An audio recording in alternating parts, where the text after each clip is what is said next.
ser bom para todo mundo. Você falou de taxação de grandes fortunas, né? A Argentina acabou de fazer isso.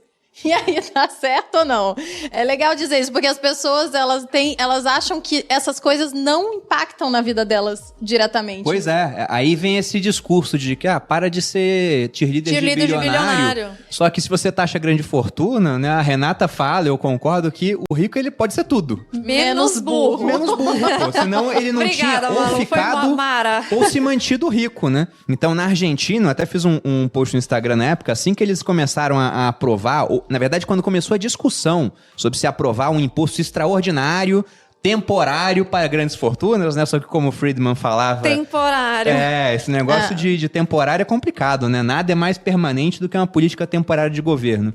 Do lado, eu coloquei esse post e do outro, do pessoal que estava fugindo pro Uruguai. E o Uruguai, que não é bobo, o que ele fez? Ele diminuiu os impostos para aquelas pessoas que têm mais capital e estão vindo da Argentina. Mas isso tá acontecendo em estados dos Estados Unidos, né? Pessoas saindo da Califórnia, vindo pro Texas. O Elon Musk, né? Acabou de fazer isso também recentemente, e isso vai acontecer com outras pessoas, logicamente, e é algo que aconteceu na França. Eu até comento isso no meu curso, e sempre também falo sobre isso, que na França eles chegaram a 75% a alíquota máxima para pessoa física.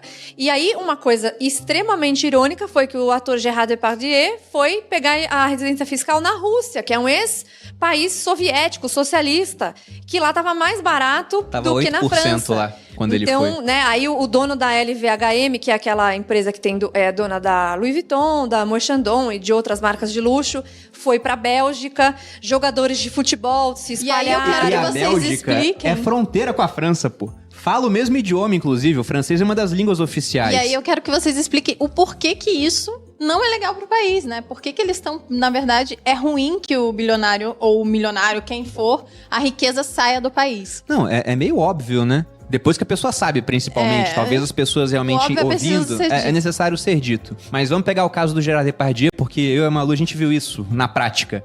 A gente tava na Copa do Mundo da Rússia e a torcida francesa tinha uma musiquinha que eu não entendi o que era. Eu ouvi o nome dele e não sabia, né? Aí o pessoal traduziu pra mim e falou, não, a gente tá falando do Gérard Depardieu porque ele abandonou a França pra vir pra Rússia e a gente tá falando que vai ganhar a Copa do Mundo na casa dele. E ganharam, de fato. É verdade. Mas eu fiquei imaginando, quando eu soube o porquê que ele abandonou, Gérard Depardieu enxugando suas lágrimas com notas de euro, dormindo né? na pia, ele tava. Pois é. Enquanto ele estava triste porque a seleção dele ganhou a Copa e ele tá pagando menos imposto, muito menos. Que maravilhoso, né? Mas aí você pensa, esse cara pagou um monte de imposto na França. De repente, a França cria lá uma nova alíquota absurda e esse cara decide fugir. Absurda, gente? 75%, não era uma coisa assim? É totalmente insano. Absurdo, é tipo muito dinheiro, quase todo o dinheiro dele. Pois é.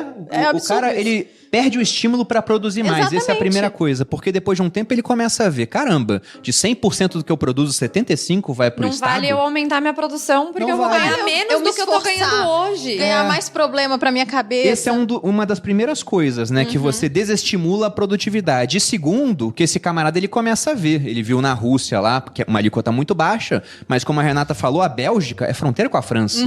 Se ultrapassasse a fronteira, fosse por um país com uma cultura muito similar, até com o mesmo idioma, né, um dos idiomas oficiais, ele iria pagar menos imposto. Então cresce o estímulo para que ele saia do país e com isso leve os seus recursos financeiros. E provavelmente, se esse cara chegou num patamar para quererem tanto a riqueza dele, né, ele construiu alguma coisa de valor, ele fornece produtos, fornece serviços. Já Depardieu, ele é ator, eu não sei se ele tem outras coisas em si. Cria empregos, né? Mas se não tivesse, o dinheiro dele tá no banco. E quanto mais dinheiro disponível para ser emprestado, mais baixos são os juros. Então é mais fácil do pobre industrioso pegar o dinheiro do rico, entre aspas, ocioso, para fazer alguma coisa. E num ambiente de liberdade econômica, ele pode começar a empreender e um dia, né, ele pode ficar rico. Esse ponto é muito importante, porque as pessoas acham que não é uma cadeia, né? As pessoas acham que você faz alguma coisa aqui, até uma frase que é bem comum das pessoas, da gente falar sobre quando fala de políticas socialistas, de que é soluções simples para problemas complexos e, naturalmente, elas não funcionam. Então, economia é um jogo de xadrez. Então, se você mexe uma peça aqui, vai mexer diversas até lá e você pode tomar um checkmate. Então, se você só tá vendo esse pedaço aqui, que é o simples, né? Eu vou taxar fortuna, eu vou conseguir tantos por cento, o pessoal faz cálculos, né? Vamos fazer um cálculo aqui sobre quanto a gente conseguiria arrecadar, que dá para pagar não sei quantas vacinas, aí começa, né? Dá para pagar não sei quantos não sei o quê.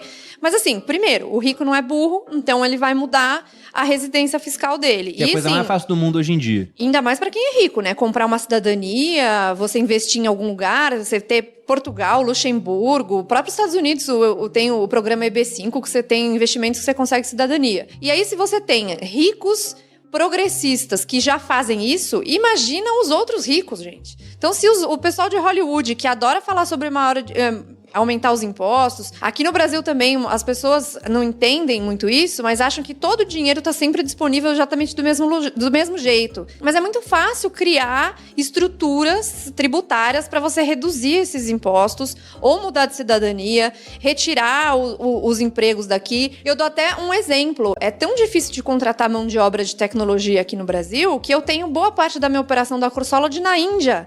Então eu estou gerando emprego na Índia. Nossa, Renata, você não é patriota? Não, mas eu prezo... Não é questão de patriotismo. Eu não sou burra. Fala aí. Eu não sou burra. Eu prezo por melhorar os meus custos. Então, pagando em dólares para eles fica mais barato do que você ter alguns contratos trabalhistas aqui. Então, você tem uma série de problemas que você precisa atacar em vez de atacar a riqueza. Atacar a riqueza é justamente a causa da pobreza. Antes de finalizarmos o vídeo, tenho um presente para você. Vou disponibilizar para você um vídeo com uma estratégia exclusiva para você ganhar de 100 a R$1.000 por dia da sua casa. E o melhor, começando do absoluto zero. Você vai aprender o passo a passo que você pode copiar, colar e mudar sua realidade e da sua família. Imagine como seria ganhando isso todos os dias. Veja o vídeo agora no primeiro link da descrição.